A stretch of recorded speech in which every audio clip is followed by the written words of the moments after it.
Hello বন্ধুরা, দেখুন বৃষ্টির দিনে বাজার করতে এসেছি। দেখুন কত বৃষ্টি হচ্ছে, আপনাদেরকে দেখাচ্ছি দাঁড়ান। দেখুন আমার মাঠে কি যাবে, দেখুন কত বৃষ্টি হচ্ছে, কত জল, দেখুন কি অবস্থা,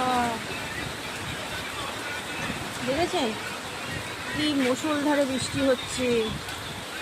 আর ওইদিকে আমার হিরো ভিজছে, আমরা দাঁড়িয়ে আছি আর আমার হিরো ভিজছে। দেখুন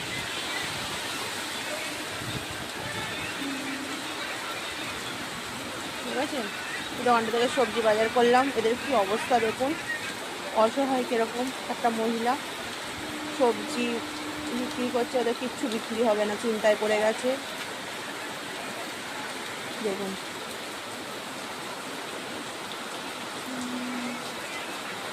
জল হচ্ছে, দেখুন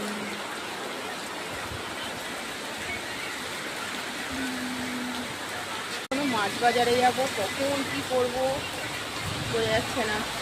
কিন্তু বৃষ্টির দিনে ভালোই লাগছে, আর কিছু কিছু মানুষের অসুবিধাও হচ্ছে অফিসে যাওয়ার পক্ষে, এই সবজি বিক্রেতাদের কী আর করা যাবে বলুন, প্রাকৃতিক নিয়ম মানতেই হবে, তাই না?